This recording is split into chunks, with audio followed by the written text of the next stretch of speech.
Bonjour, Bonjour. bonjour à toutes et tous. Merci d'être présents pour ce webinaire consacré à la cybersécurité et plus particulièrement à la sécurité des projets web.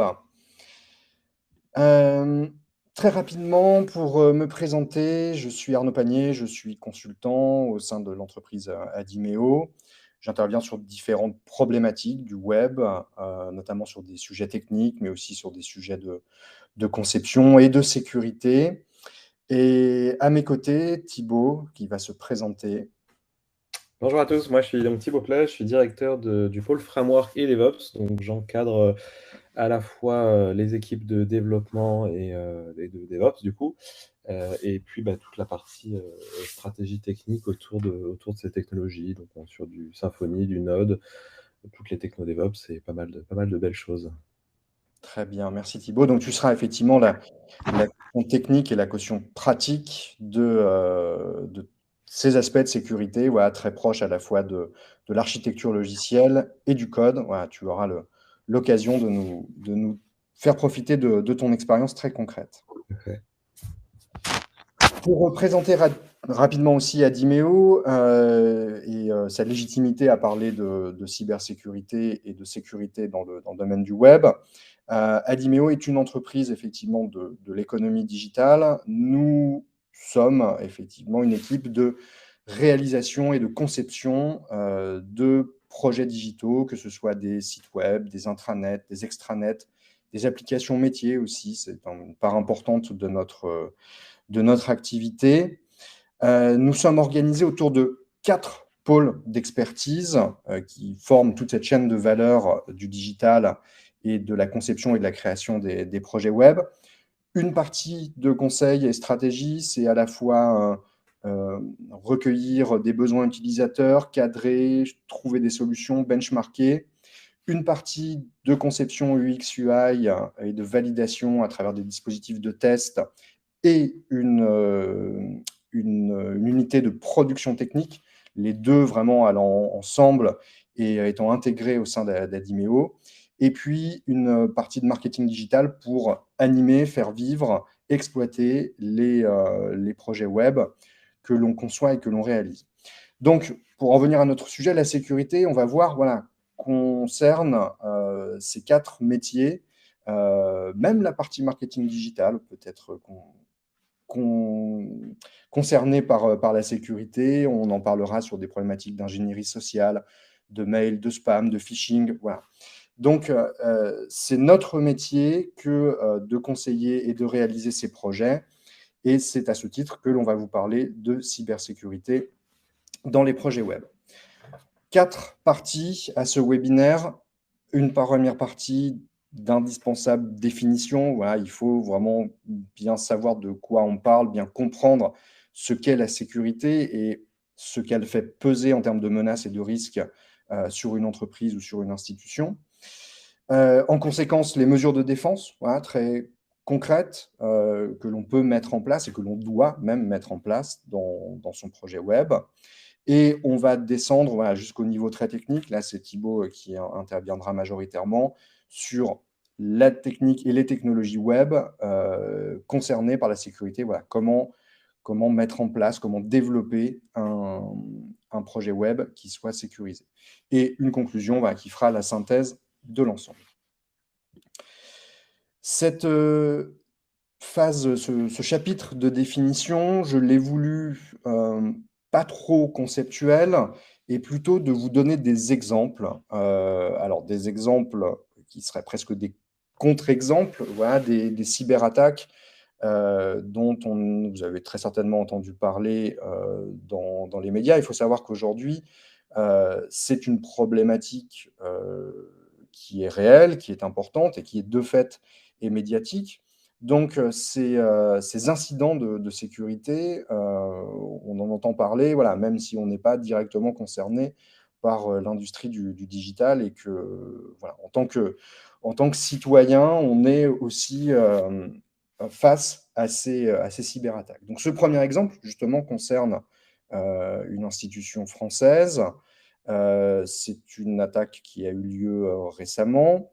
qui a été une attaque donc par un groupe de hackers russes. Voilà, dans le contexte géopolitique actuel, on peut comprendre la finalité qui est presque purement idéologique de cette cyberattaque, mais qui n'empêche a eu un impact à la fois en termes d'image et très certainement aussi des coûts financiers, puisque le Sénat a dû répondre à cette attaque par des mesures d'urgence pour pouvoir rétablir le service.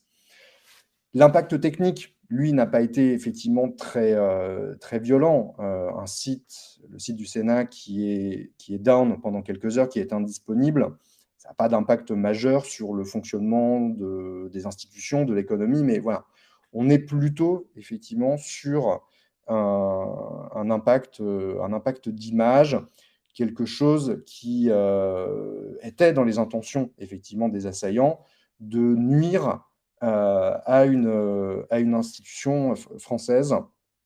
Alors, je ne sais pas pourquoi j'ai les slides qui défilent. Non, ça ne bougera plus, pardon. Qu'est-ce qui s'est passé techniquement? C'est une attaque de type DDoS, donc des requêtes qui sont lancées de façon massive sur un ou plusieurs sites web, puisqu'il y a eu en parallèle une attaque sur le site de l'Assemblée nationale. Et le but des assaillants est de saturer de requêtes la partie serveur ou la partie logicielle du site web pour le rendre indisponible. À partir d'un moment, le serveur ou le CMS n'arrive plus à répondre et donc s'effondre et rendre le service indisponible. On reviendra plus particulièrement sur les aspects techniques de ce type d'attaque.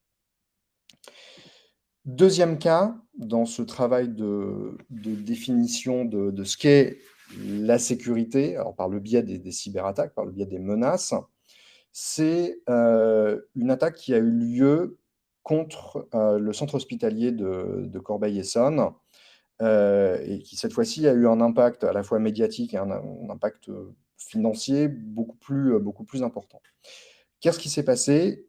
Un groupe d'assaillants a réussi à s'introduire dans la partie VPN, donc ce réseau privé virtuel qui est en fait une porte d'accès qui est tout à fait légitime vers le système d'information du centre hospitalier.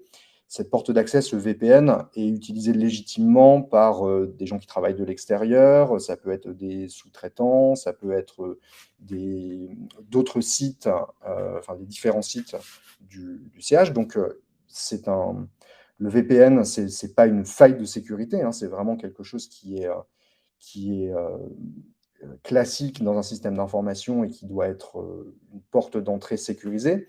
Sauf que là, a priori, il y avait une faille dans ce VPN. Les assaillants donc ont pu s'introduire sur certaines machines, ont assez vite quitté cette partie VPN pour faire ce qu'on appelle un déplacement latéral, c'est-à-dire que les assaillants vont se cacher.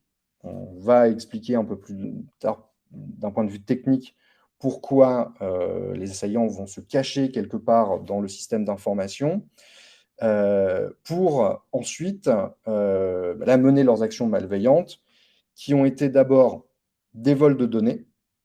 Alors, on peut imaginer les types de données très diverses et massives qu'il peut y avoir dans le système d'information d'un centre hospitalier.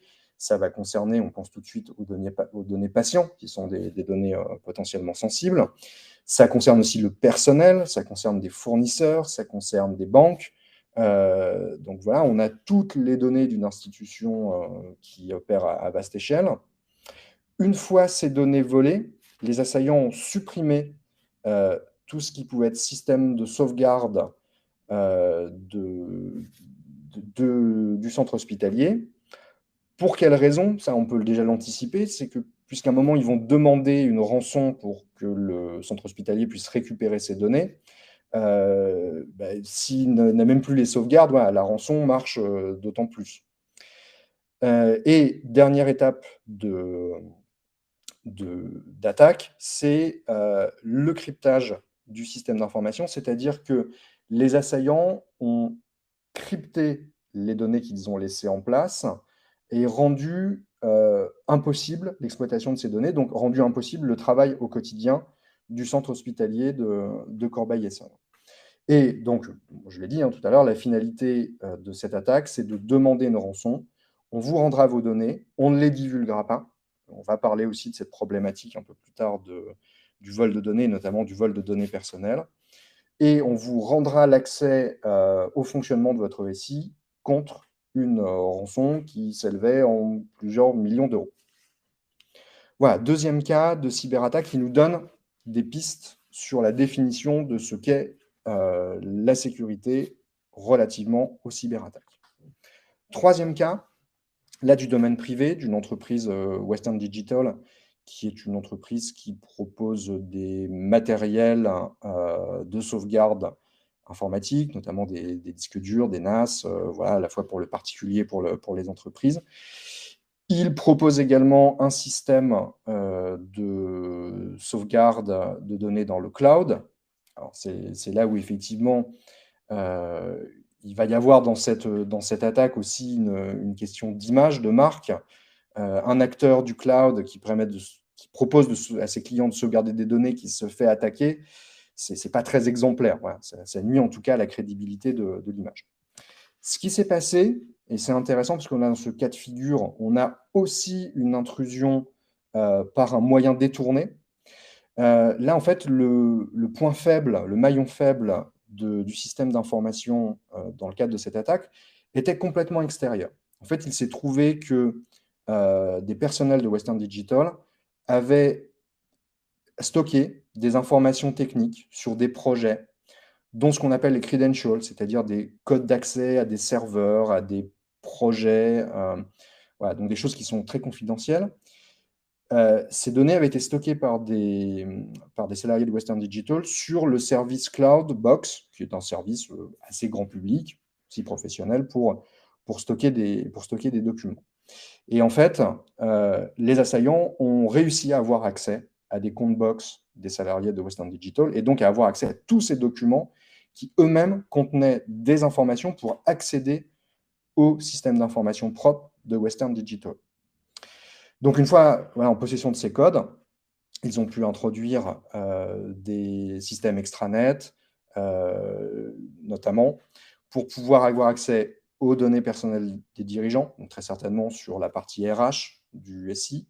Ils ont pu rebondir pour avoir accès à des mails internes de la société, qui va leur divulguer encore plus d'informations, très certainement, et pouvoir encore rebondir sur la plateforme e-commerce de Western Digital pour capturer, pour voler des données clients donc, qui avaient passé des commandes sur le site de Western Digital ou qui étaient abonnés à leur service de sauvegarde en ligne.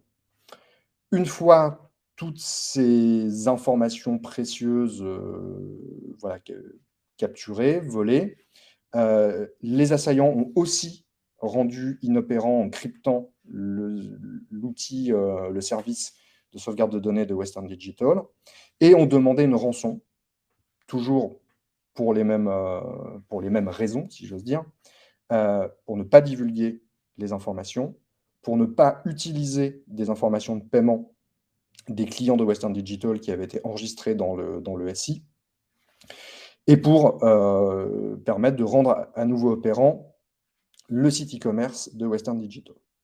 Donc, on est là effectivement également dans un impact à la fois d'image, comme je l'ai dit tout à l'heure, et aussi dans un impact financier, puisque voilà, Western Digital a dû débourser plusieurs millions d'euros pour pouvoir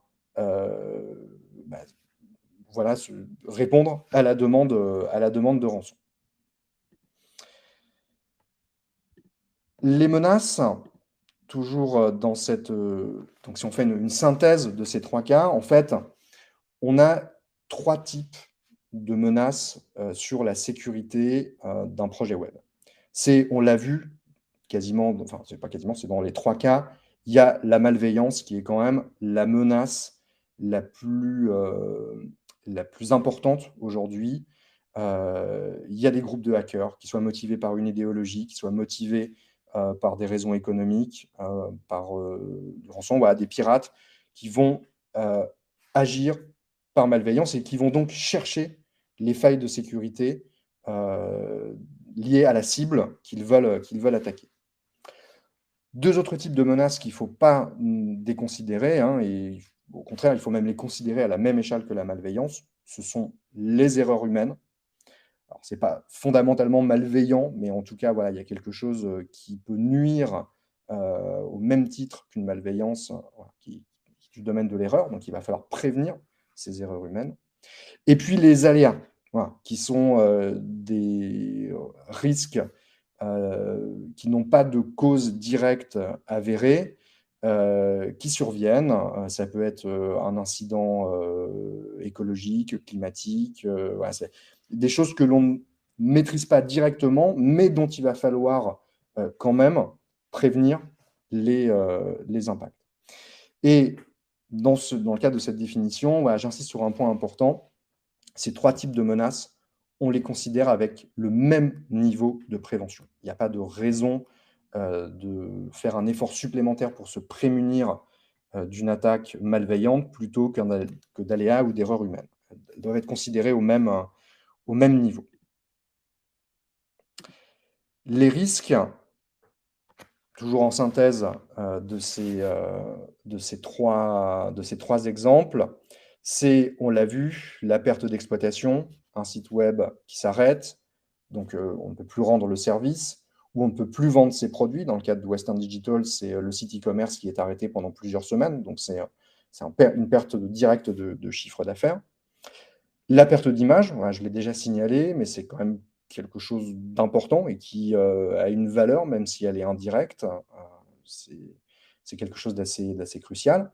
Et puis, n'oublions pas qu'il y a une potentielle responsabilité pénale de l'institution ou des dirigeants de l'entreprise, justement, s'il n'a pas considéré suffisamment bien la sécurité de son système d'information, et notamment dans le cadre de la protection des données personnelles.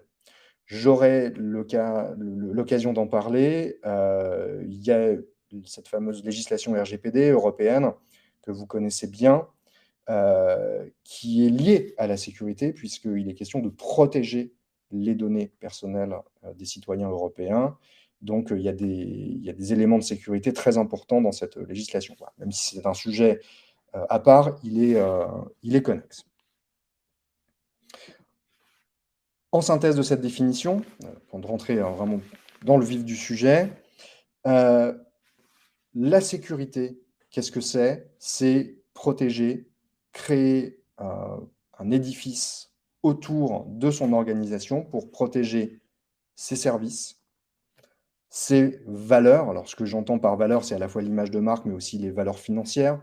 Ça peut être des secrets industriels, ça peut être des avantages concurrentiels, ça peut être une base de prospects. Voilà, c'est la valeur de l'entreprise, c'est ce qu'on appelle les assets en anglo-saxon. Protéger également, et ça c'est important, ça fait écho à ce que j'ai dit tout à fait précédemment, protéger les personnes, que ce soit les personnes, les salariés internes, et aussi les clients, les fournisseurs, toutes les personnes physiques et morales qui ont affaire avec l'entreprise. Pour 3 règles pour mettre en place cet édifice de sécurité autour de son organisation, c'est la confidentialité des services, des assets, des personnes, des données personnelles. Voilà, ça, c'est un élément important. On va revenir dessus. Il y a des mesures techniques à mettre en place pour assurer cette confidentialité. L'intégrité, proposer un service qui fonctionne, qui délivre le bon service, les bonnes informations au bon moment, qui est fiable, auquel on peut faire confiance, hein, dans le sens de confiance, de la fiabilité, et un service qui est disponible. Voilà. Ça, si on a ces 3 volets, on a une organisation. Notre sujet étant les projets web, bien sûr qu'un projet web, un site internet, un site e-commerce, un intranet, ça fait partie de notre organisation et il faut mettre en place ces 3 axes, confidentialité, intégrité, disponibilité, autour de nos projets web pour les garantir des risques et des menaces.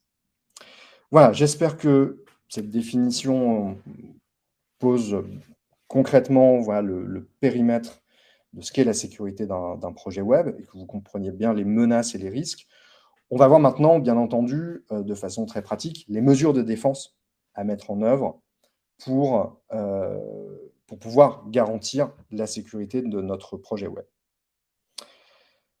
Organiser la sécurité, c'est déjà quelque chose peut-être d'un peu plus conceptuel avant d'être très pratique. C'est un élément indispensable si vous devez retenir quelque chose pour votre projet web ou pour vos projets web, vous avez besoin de définir une politique de sécurité. Cette politique, ça va être un document, ça va être des pratiques, ça va être une organisation qui vont permettre qualitativement de cerner tous les aspects de la sécurité. Alors, à gauche, on voit plutôt quelque chose du domaine de l'organisation humaine. C'est le fait d'avoir un pôle de responsabilité en termes de sécurité des systèmes d'information qui est bien formalisé, avec un responsable, avec potentiellement une équipe qui s'occupe spécifiquement de la sécurité de son système d'information. Alors, ça va dépendre de la taille de notre organisation. Voilà, on va pouvoir plus ou moins densifier ce pôle RSSI. C'est sensibiliser et former son personnel, tous les personnels de l'entreprise, aux questions de sécurité. Voilà. Potentiellement, tout le monde est utilisateur d'un intranet, d'un site web, d'un site e-commerce. Il faut que tout le monde ait des bonnes notions de bonne sensibilisation aux enjeux de la sécurité et voire même soit formé s'il y a des responsabilités en termes de sécurité. Au milieu, c'est identifier les risques, c'est mettre en place une gestion des risques, savoir comment on répond en cas de problème avéré. Déjà, c'est se protéger effectivement des attaques. Et si une attaque réussit plus ou moins, c'est savoir comment on réagit. Et après, ce sont des mesures techniques. C'est le fait d'auditer en permanence ses projets web, voilà, savoir si son site web fonctionne bien, s'il n'a pas de faille de sécurité, si les mises à jour sont faites, s'il n'y a pas une activité anormale sur le site, s'il n'y a pas des attaques qui sont prévisibles. C'est faire de la veille, c'est se tenir au courant. Alors, on a la chance, je reparlerai un peu plus tard, d'avoir en France des institutions qui sont très proactives sur la veille en termes de sécurité. C'est l'ANSSI, par exemple, qui est une division de la gendarmerie nationale. C'est la CNIL, plus protection des données personnelles. Et puis, c'est aussi mettre en place des systèmes de backup, des sauvegardes de données, des outils de remplacement pour pouvoir, en cas d'attaque réussie, avoir des mesures de repli. Donc voilà, organiser sa sécurité. Pour les projets web, je passe rapidement sur cette slide, mais elle est importante. Il y a des risques et des mesures que l'on peut prendre en interne parce qu'on maîtrise certains aspects de son projet web. Voilà, on l'auto-héberge, on l'a développé, on le maintient, on l'exploite, ce projet web. Donc ça, ce sont des choses sur lesquelles on a potentiellement un levier technique ou organisationnel pour pouvoir travailler. Et puis après, il y a tous les risques liés à la sécurité qui sont externes, qui vont être chez notre hébergeur, chez un fournisseur de services, alors notamment pour les produits SaaS, Software as a Service, on a des produits qu'on loue souvent sur étagère. Ça peut être un outil de stockage en ligne, ça peut être la suite Microsoft 365, par exemple. Voilà, ce sont des choses, ce n'est pas à nous de gérer la sécurité, c'est l'éditeur de cette solution qui doit gérer la sécurité pour nous, et on n'a pas de levier technique dessus.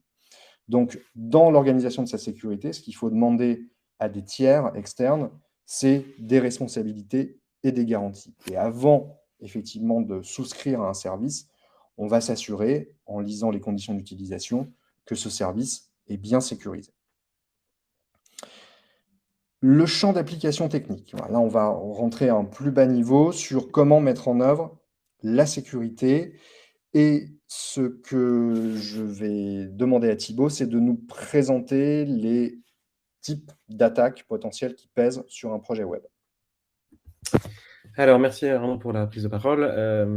Oui, donc là, on a listé quelques attaques possibles qui sont assez répandues pour le coup. Donc, c'est des termes qui sont employés. On a le man in the middle, en fait, qui consiste à introduire justement à quelqu'un qui vient intercepter vos données sans que vous en apercevez. Puis du coup, l'idée, c'est que lui, ensuite, il vient interférer entre, par exemple, je dis une bêtise, vous accédez à votre compte bancaire, en fait, la requête est envoyée à l'attaquant qui, lui, ensuite retransmet à votre banque. Donc, donc vous avez bien obtenu vos informations auprès de la banque, mais lui, au passage, il a récupéré vos identifiants, par exemple. Donc, c'est l'intérêt voilà, c'est tout l'intérêt du man in the middle. On a le force brute qui consiste bêtement à essayer de faire une découverte de mot de passe en essayant toutes les combinaisons possibles. Pour le coup, voilà, d'où le nom. Le XSS qui consiste à faire de l'exécution de code tierce, donc sous-entendu de code malveillant, qui permet justement de s'introduire sur le serveur avec l'exécution de code externe, par exemple. Les attaques de buffer overflow qui jouent sur la mémoire, donc ce sont des attaques qui marchent très bien sur des clients lourds. Où justement il y a une allocation en dur de la mémoire qui est faite. Donc on pense au langage C, C++ ou ce genre de choses, où en fait on vient jouer sur l'écrasement de la mémoire en essayant d'écrire une donnée plus large que celle qui est prévue. Et donc finalement on vient écraser les octets suivants sur la mémoire. Donc c'est une attaque assez précise. Donc ça permet quelque part de manipuler la mémoire pour le coup en la ciblant. Et puis les ingestions SQL qui sont assez répandues aussi, qui consistent finalement à partir d'un formulaire utilisateur à saisir de la requête SQL finalement, comme si vous écriviez du code dans le formulaire. Et si on s'en prévient pas, du coup, ça permet potentiellement d'avoir accès à l'ensemble des données de la base de données ou en tout cas d'en créer. Donc voilà, de manière générale, ces différentes attaques, elles répondent à différentes stratégies d'ingénierie sociale, de phishing qui sont assez proches. On parle de zero day. En fait, ça consiste à dire que l'attaque a déjà eu lieu. Donc, en fait, on considère que les développeurs, en tout cas les services techniques, ont 0 jour finalement pour résoudre le problème. C'est pour ça qu'on parle d'attaque zero day, où c'est déjà trop tard quelque part. Les ransomware, Arnaud en a parlé tout à l'heure avec, voilà, généralement, le classique, c'est de se faire chiffrer ses données et de devoir payer une rançon pour récupérer l'accès à ces données. Et puis le ransomware as a service qui est assez nouveau comme attaque, mais qui est très inquiétant parce que pour le coup, c'est carrément des plateformes qui proposent de faire du ransomware. Donc finalement, même en tant que débutant ou personne connaissant peu finalement le monde du hacking, vous pouvez, moyennant un paiement, un abonnement mensuel, accéder à une plateforme qui fait tout ça pour vous et vous avez un suivi du nombre de personnes attaquées et voilà, donc c'est très malin parce que du coup, c'est un peu comme enfin, je fais une analogie avec le Play Store ou l'Apple Store, ils prennent une commission sur vos rançons qui vont jusqu'à 70 quelque chose comme ça. Donc très, très lucratif pour eux et voilà, du coup, ils ont une force de frappe assez impressionnante. Très bien, merci Thibaut. Une question à ce stade, est-ce que le web a apporté des nouvelles menaces? Parce qu'il y a des choses qui sont finalement anciennes à l'échelle de l'histoire de l'informatique et du logiciel. Est-ce que le web a apporté des spécificités sur ces types d'attaques? Oui, de manière générale, on a par exemple le langage JavaScript qui est très ciblé généralement parce que c'est du code qui est exécuté côté client, donc sur le navigateur de l'utilisateur. Donc ça, et il a cette faculté, donc c'est pas du code compilé, c'est du code qui est exécuté à la volée. Donc par exemple, ils sont très c'est un langage qui est très ciblé pour les attaques XSS pour le coup. Ça permet d'exécuter du code malveillant, d'accéder pourquoi pas à des cookies, du navigateur qui sont pas, accessibles en temps normal sur ce site web, donc pour aller chercher d'autres informations sur d'autres sites web. On pourrait avoir, donc voilà, je parlais du ransomware as a service. C'est typiquement, là, on est sur sur une plateforme, web pour le coup, en SaaS, donc c'est quand même assez génial comme concept. Donc ouais, le web forcément et puis alors le fait que l'avènement du web, de toute façon, ça a augmenté exponentiellement, le nombre de devices connectés. Je parle de devices parce que ça peut être ordinateur, téléphone, tablette. On a même des frigos connectés maintenant, ça peut aller jusque-là. Enfin, on a les compteurs connectés également. On pourrait avoir là toutes les notions de domotique également. Donc, ça permettrait potentiellement d'avoir un accès, je ne sais pas moi, à vos portes sécurisées qui s'ouvrent automatiquement parce que vous avez une authentification avec empreinte digitale qui vérifie sur un serveur. Ok, si ce serveur-là il se fait pirater, potentiellement, on peut simuler des empreintes digitales ou récupérer des empreintes digitales du coup du personnel pour simuler un accès. Enfin, ça peut forcément aller très loin. Donc oui, le web forcément a multiplié les champs du possible pour le coup. D'accord. Bon, mais merci pour cette réponse. Euh, alors, justement, effectivement, on illustre ces différents types d'attaques sur un site web, ce qui est lié véritablement à la technique du site web, et voir quelles sont les mesures spécifiques au web également que l'on peut mettre en place de façon classique pour s'en protéger. Donc, le man in the middle, on l'a dit, c'est quelqu'un qui va usurper l'identité d'un site et c'est le fameux certificat SSL, donc qui est un certificat qu'on installe avec son site web et qui prouve que l'on est bien la banque en question ou le e-commerçant en question, voilà, qu'on est bien l'entreprise ou l'institution qui opère ce site web. C'est ça le principe de protection, Thibaut? Exactement. En fait, ça se base sur, alors on parle par exemple d'algorithme RSA qui est assez connu, qui est le dernier en date, enfin le principe, c'est d'échanger une paire de clés publiques-privées. Donc moi, en tant qu'émetteur, je dispose de la clé privée et de la clé publique. Je communique ma clé publique à mon destinataire pour qu'il me chiffre les données avec cette clé publique. Et il n'y a que moi qui peux déchiffrer ces données avec ma clé privée. Même mon destinataire en face, il peut chiffrer avec les données, mais il ne peut pas déchiffrer les données. Donc le fait d'échange, donc moi j'ai une clé privée, le serveur en face a une clé privée, mais lui il m'envoie, on s'échange nos clés publiques pour le coup. Et donc si on devait avoir quelqu'un qui interfère entre les deux, à la limite, il pourrait potentiellement récupérer les données chiffrées, mais de toute façon, il serait incapable de les déchiffrer. Donc ça ne sert à rien, D'accord. ça ne sert à rien pour le coup. Donc ça prémunit pas. Enfin, il peut y avoir toujours cet homme au milieu pour le coup, mais il ne pourra rien faire des données pour le coup parce qu'elles sont chiffrées. C'est ça l'intérêt en fait du certificat. Donc c'est ce qui certifie du coup que on s'adresse bien à la personne en face à qui on s'attend pour le coup. Très bien, merci. Et donc je rajouterais un petit aparté. Donc si on se projette un peu dans le futur, cette protection, alors pour l'instant on est encore bon.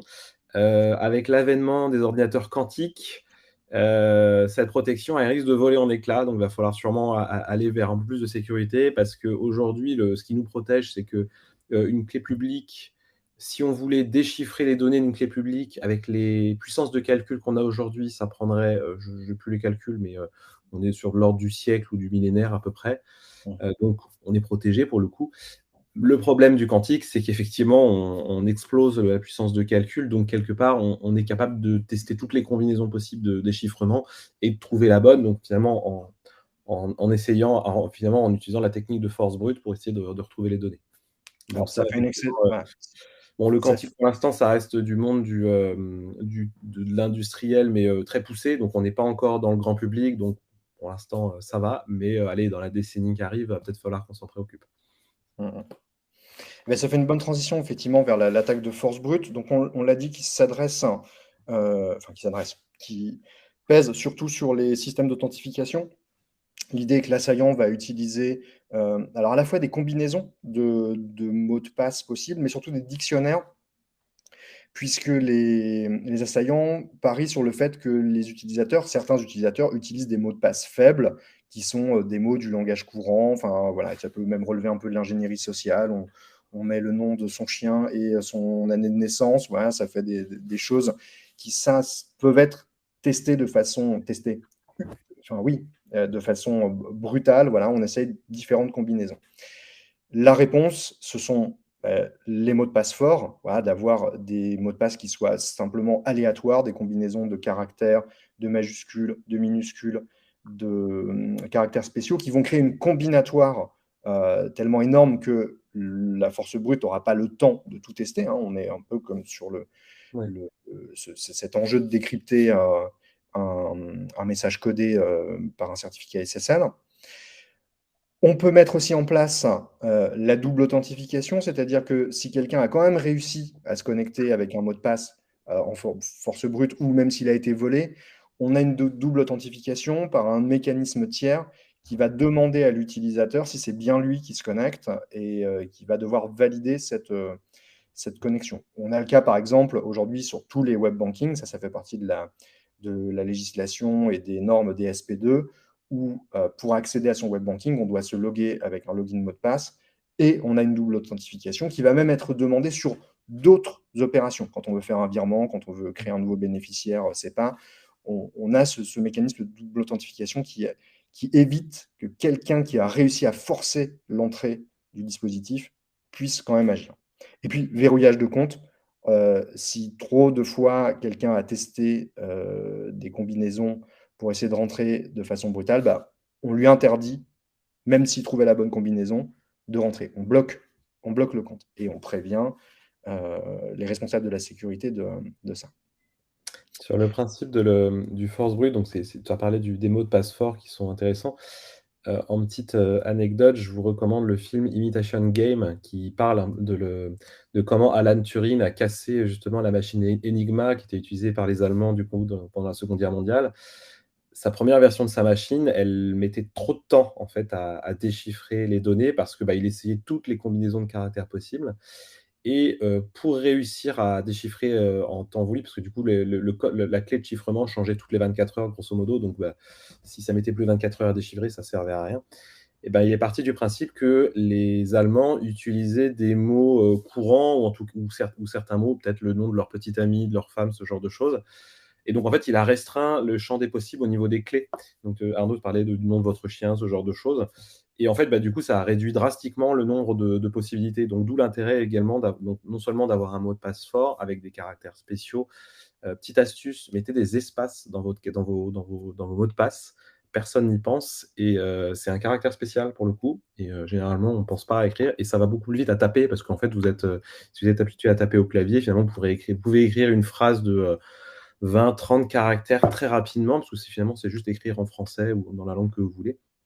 Et ça permet d'avoir un mot de passe super fort pour le coup. Très bien, merci pour ce conseil.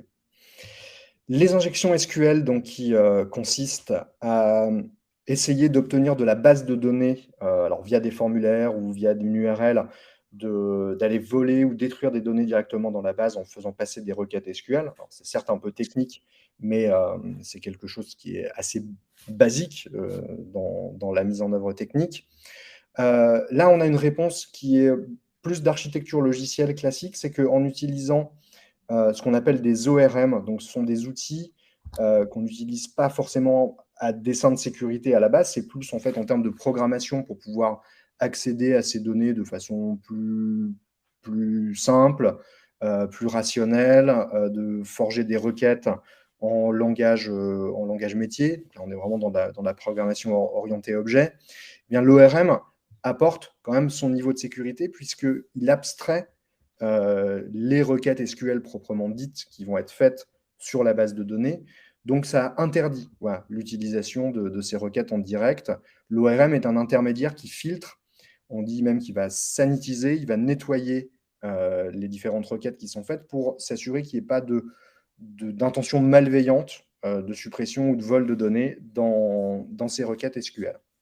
Thibaut, est-ce que tu veux Non, rebondir? pour le coup, tu as bien résumé, parce que les injections SQL jusqu'à fin des années 2000, 2000, un peu avant 2010, ça existait encore beaucoup. Aujourd'hui, on n'entend plus beaucoup parler ou alors c'est vraiment enfin ouais, c'est parce que pour le coup, l'ORM, c'est devenu vraiment systématique dans les outils. Alors il y a ce côté l'ORM à la base n'est pas spécialement fait pour les injections D'accord. SQL, c'est-à-dire qu'il est plus fait pour, travailler en langage métier au niveau de la base de données, s'affranchir justement du modèle de données et voilà, travailler en objet.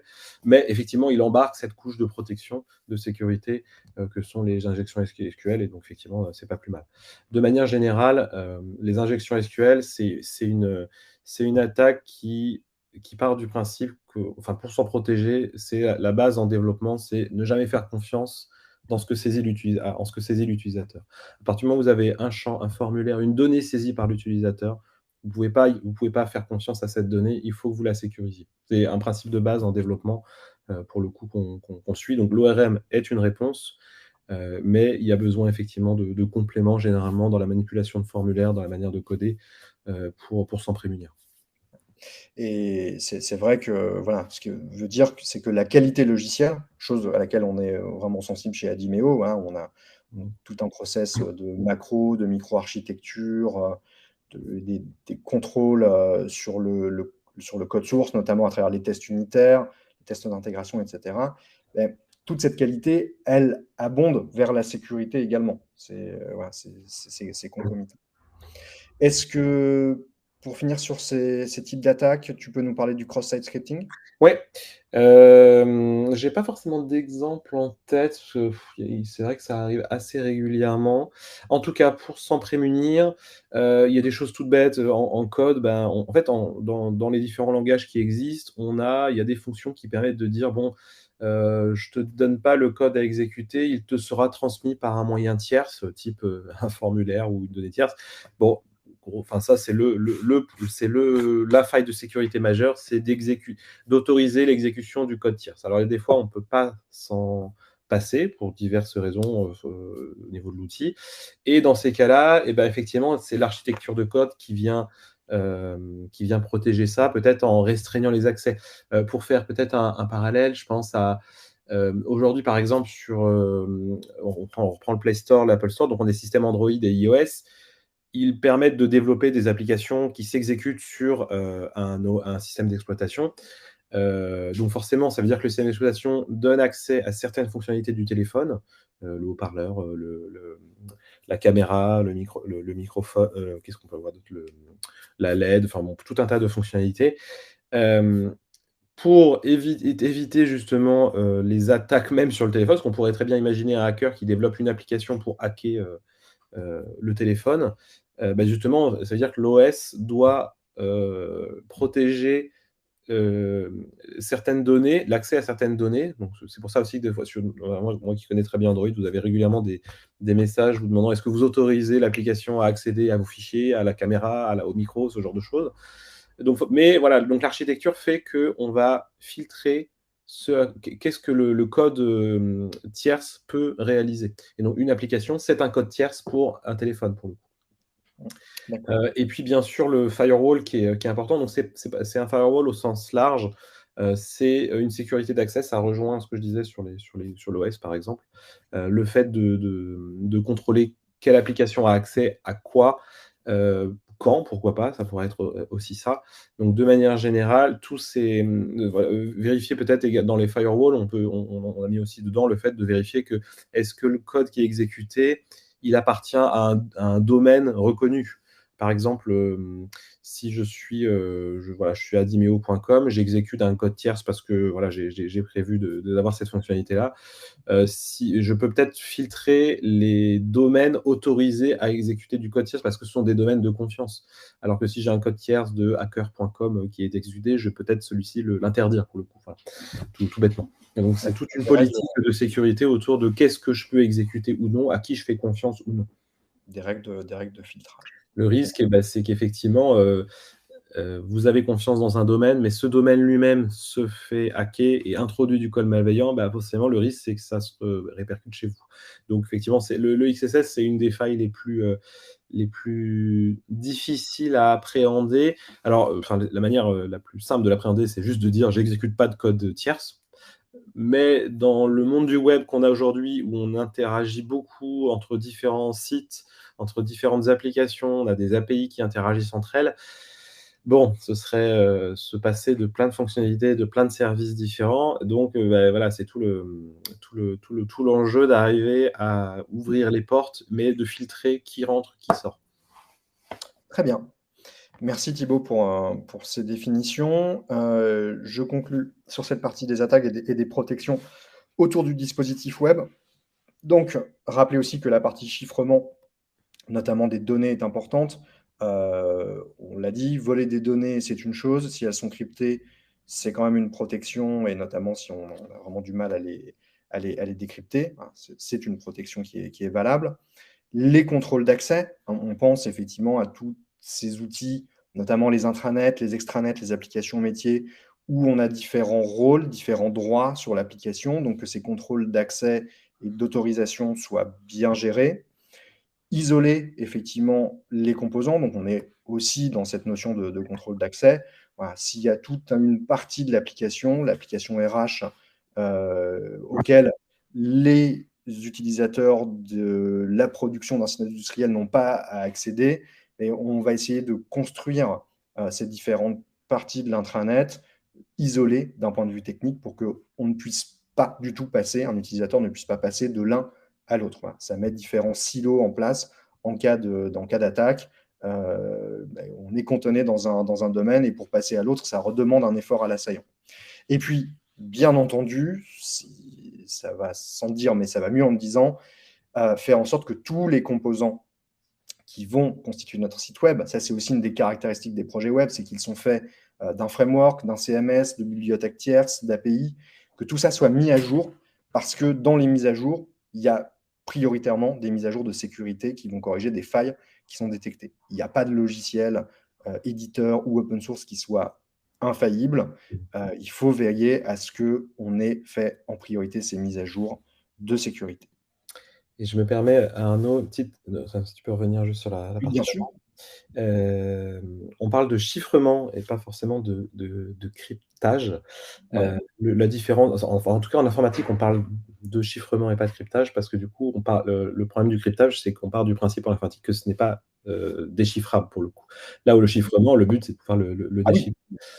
À ce sujet, je vous recommande le livre Le théorème du perroquet. C'est un roman, mais qui est hyper intéressant, qui raconte toute l'histoire des mathématiques et de toute la cryptographie et de l'histoire du chiffrement. Donc, grosso modo, ça commence avec l'algorithme de César, hein, pour le coup, qui est un des plus connus, et ça finit justement le RSA, du coup. Non pas, alors, ce n'est pas les indemnités RSA, pardon, c'est le chiffrement RSA, du coup, qui est le principe de clé publique, clé privée dont je parlais tout à l'heure. Et donc hyper intéressant pour comprendre un petit peu toute cette logique de comment garantir la confidentialité des données à travers les 2000 ans, les deux derniers millénaires pour le coup. Donc voilà. Super.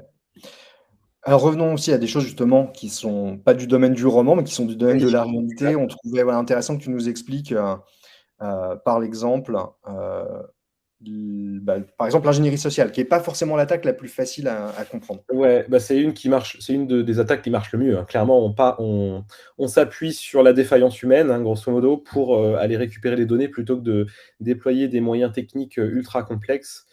Voilà, c'est facile. Alors, j'ai mis deux exemples parce que du coup, j'en ai reçu un la semaine dernière qui me semblait rigolo, qui est plus de l'ordre du démarchage que du hacking, hein. Pour le coup, je pense pas qu'il y ait d'intention malveillante de ce monsieur. Mais je trouvais sa démarche très un peu forte pour le coup, parce que du coup, je reçois un mail à 13h16, donc qui m'interpelle par mon prénom et qui cite quelqu'un de l'entreprise, donc Emmanuel, qui est un des organisateurs des webinars chez Adimeo pour le coup. Donc déjà, voilà, l'ingénierie sociale, ce qu'on peut remarquer là, c'est qu'on a un message court. Il s'adresse à moi comme s'il me connaissait. Il cite quelqu'un de mon entreprise. On se dit, ah, ok, j'ai quelqu'un en fait en fait, comme si Emmanuel m'avait recommandé. Ça laisse sous-entendre ça. Donc ça donne de la crédibilité à son mail. Et ensuite, j'ai une autre collaboratrice, Anaïs, qui est une chef de projet chez nous, qui quelques minutes plus tard m'envoie un mail disant, ah, j'ai reçu ça, t'es au courant? Je dis, ah tiens, bah, il est fort quand même. Il a transmis, donc en plus, je vous ai entouré les heures. Il a envoyé à intervalles différents à différentes personnes dans la boîte. Emmanuel m'a dit qu'il a reçu un mail juste avant. Donc, il a chaîné un peu les personnes comme ça pour tenter justement d'avoir un contact. Donc, alors, on n'est pas dans une intention de hacking ici, on est dans du démarchage pur, mais ça permet de souligner la logique d'ingénierie sociale qui est de dire, il aurait pu m'envoyer un message un peu bateau de bonjour, je suis de telle société, voilà, on pourrait se contacter, mais pour que ça soit plus percutant, il utilise les différents collaborateurs pour donner de la crédibilité à son message. Donc bon, voilà, effectivement, j'ai mis à la poubelle parce que ça ne m'intéressait pas du tout pour le coup. Mais ce genre d'ingénierie, ça marche très bien pour le commun des mortels pour le coup. Et ça marche très bien pour du phishing. Donc l'exemple de droite, j'ai pas eu besoin de remonter très loin dans ma boîte mail parce que je reçois régulièrement des mails qui simulent un numéro de suivi Chronopost et qui m'invitent à aller regarder le numéro. Donc, je n'ai pas été voir le lien parce que généralement, je me méfie de ces liens-là. Généralement, on vous demande de saisir, alors on est loin du système de on vous demande tout de suite votre carte bleue parce que c'est assez grillé. Généralement, on vous demande 2-3 infos personnelles, de confirmer votre adresse, ce genre de choses. Et puis de fil en aiguille, on finira par vous demander votre carte bleue ou un autre, ou vos mots de passe, par exemple, ce genre de choses. Peut-être que typiquement, ce genre d'outil, il y a une chance sur 2 que vous ayez commandé peut-être sur Amazon ou ce genre de choses. Du coup, il va peut-être vous demander: «Ah tiens, pour récupérer votre numéro de suivi, donnez-moi vos identifiants Amazon pour vérifier que c'est bien vous», par exemple, ce genre de choses. Donc le phishing, c'est pour ça que le nom est assez rigolo. C'est le principe, c'est de l'hameçonnage, en fait, en français. Et donc le principe, c'est de se faire passer pour quelqu'un d'autre, de manière à récupérer vos données personnelles. Je me souviens en école d'ingé, on nous parlait toujours de l'exemple du personnel de nettoyage le soir qui passe, parce que vous avez des papiers où vous avez noté vos mots de passe sur un post-it à côté de votre écran, qui passe pour nettoyer les bureaux et qui prend au passage le temps de noter les mots de passe des différentes personnes. C'est de l'ingénierie sociale pour le coup. Autre exemple vous recevez un appel téléphonique qui dit que, je sais pas, c'est votre banquier qui voudrait confirmer un versement sur votre compte. Par contre, il aurait besoin de confirmer avec vous votre numéro de compte, mais surtout pas votre mot de passe. Déjà votre numéro de compte, et puis, vous le donnez parce que vous dites: «Ah bah cool, j'ai de l'argent qui arrive». Enfin, c'est assez classique, généralement ça tourne beaucoup autour de l'argent qui est assez, ça amadoue pas mal. Donc, quel conseil je peux vous donner sur ces sujets-là? Sur l'exemple de gauche, bon, c'est ça s bon, moi, j'aurais tendance à dire que c'est assez facile. Enfin, sans le deuxième mail, on peut se faire avoir. Avec le premier, à partir du moment où on cite quelqu'un d'autre dans la boîte, allez vous contacter cette personne-là, disant: «Tiens, tu es au courant de ça?» La personne vous dira sûrement que non. L'exemple du phishing, alors le phishing, c'est assez facile à reconnaître. Généralement, l'émetteur, ne vous contentez pas de regarder le nom de l'émetteur, mais regardez son email et son nom de domaine. Généralement, quand vous regardez le détail de l'adresse email, c'est une suite de caractères incompréhensibles, arrobase, je ne sais pas quel site. Alors méfiez-vous dans le domaine, ils vont peut-être écrire laposte. Je sais pas quoi.com et les gens vont dire: «Ah c'est bon, c'est La Poste». Non, parce que du coup, ce qui compte, c'est le nom de domaine juste avant le .com ou le .fr. C'est ça qui compte et généralement, ça se voit également la zone, du contenu du mail, c'est une image. En fait, ils ont beau mettre un formulaire, là, on voit qu'il y a un bouton suivi avec on dirait un champ de texte sur le côté. En fait, pas du tout, c'est juste une image bête et méchante. Ils ont mis ça comme ça et donc ça se reconnaît que du coup, c'est juste un bloc d'images sur lequel ils veulent qu'une chose, vous, c'est que vous cliquiez sur le lien, en fait. C'est la seule chose qu'ils vous demandent. Il y a également les mails plus classiques où, c'est bourré de fautes d'orthographe. Il y en a de moins en moins, hein, pour le coup, ce genre de choses. Donc avant, dès qu'il y avait une faute de français, vous pourriez vous méfier, ou des formulations un peu grammaticalement douteuses. Mais ça, là-dessus, il s'améliore de plus en plus. Donc effectivement, de manière générale, quand vous voulez suivre un colis, si je prends l'exemple de Chronopost, vous ne passez pas par vos mails, vous ne cliquez pas sur les liens dans vos mails, vous prenez votre navigateur, vous tapez La Poste ou colissimo.fr et vous cherchez votre numéro. Comme ça, vous êtes sûr de passer par le lien que vous avez choisi. Voilà un Ok, peu. merci Thibaut pour ces deux exemples. Et donc, ce qui me permet pour synthétiser, de rappeler que au-delà des mesures techniques qu'on a vues avant, voilà, sur des choses très concrètes, certificats, injection SQL, ORM, il y a aussi toute la dimension humaine Mmh. qu'il faut intégrer dans sa politique de sécurité. C'est pour ça que j'évoquais tout à l'heure, et ce serait tout un sujet spécifique, Ouais. c'est comment sensibiliser et former vos personnels. Et alors, notamment sur la protection des données privées, hein, je reboucle avec ce que je disais sur la réglementation RGPD, il y a une obligation de l'entreprise vis-à-vis de cette politique de protection des données personnelles qu'elle manipule, celle de ses salariés, celle de ses clients, celle d'autres tiers, à sensibiliser, c'est vraiment dans la loi, hein, c'est dans le texte, à sensibiliser son personnel par des actions qui vont justement informer les gens sur le phishing, sur l'ingénierie sociale en général, sur le fait d'avoir des politiques de mots de passe, de droit d'accès, etc. Donc voilà, vraiment garder cette dimension humaine au cœur du sujet de la sécurité à côté des éléments techniques. Un référentiel parce que, voilà, très concrètement, on a parlé de différentes possibilités, de sécurisation. Il y a ce référentiel qui est à mon avis, une très bonne base de travail pour, pour les projets web, pour vos projets web, quelle que soit leur nature. Et l'intérêt de ce référentiel, voilà, c'est de ne pas aller rechercher partout différentes solutions et d'essayer de synthétiser. C'est que ce top 10 OWASP a fait cette synthèse qui peut servir dans un projet comme très bonne base sur la sécurité. Thibaut, est-ce que tu peux nous en dire quelque chose? Non, dans l'ensemble, ouais, tu as bien listé. Là, ça reliste effectivement les éléments, le top 10 que tu enfin, donc le top 10 avec les 5 premiers, notamment les plus importants, qui sont intéressants. C'est vrai qu'on n'a pas parlé de la journalisation, mais on va pas forcément s'étaler dessus. La journalisation, ce qui est intéressant, c'est que ça permet de tracer toutes les actions réalisées. Donc, quand bien même vous auriez eu une attaque, c'est intéressant d'analyser les journaux de log parce que vous la voyez passer. Donc, ça permet justement de la détecter. De toute façon, c'est un peu le pire hein, au-delà de la perte de données, c'est de ne pas justement d'avoir pas été au courant qu'il y ait eu une attaque pour le coup. Donc ça permet de se rendre compte. À titre personnel, je regarde régulièrement les logs de ma Freebox. Je vois passer pas mal d'attaques qui sont bloquées par la Freebox, parce que enfin, rien à voir avec Free, hein, la plupart des box de tout le monde sont protégées. Mais c'est intéressant de voir qu'effectivement, tout le monde est concerné par ces attaques. Les hackers, ils essayent n'importe quelle IP, enfin, il y a toute une batterie d'attaques, et donc ils essayent de s'introduire partout pour le coup. Très bien. Donc, mon conseil, puisque vous avez aujourd'hui des projets web en exploitation ou encore de réalisation, c'est d'intégrer à votre cahier des charges ce top 10 OWASP qui va vous donner vraiment tous les critères de sécurité, notamment d'un point de vue technique, spécifiques au web, hein, je le précise bien, voilà, ça prend en considération les spécificités du web dont on a parlé, le fait qu'on est exposé sur un réseau public, Internet en l'occurrence, le fait qu'on a certaines technologies, du JavaScript, des bases de données, des CMS. Donc voilà, c'est vraiment aujourd'hui le référentiel, c'est celui qu'utilise Adimeo, c'est ainsi qu'on répond au cahier des charges de nos clients et c'est ce qu'on intègre vraiment dans tous nos projets. Ça fait partie, à la fois dans la phase de conception et dans la phase de développement, de points qui sont systématiquement mesurés pour chaque livrable. Voilà, on vérifie qu'on a pris en compte chacun des 10 points du top 10 au WASP, là où il s'applique.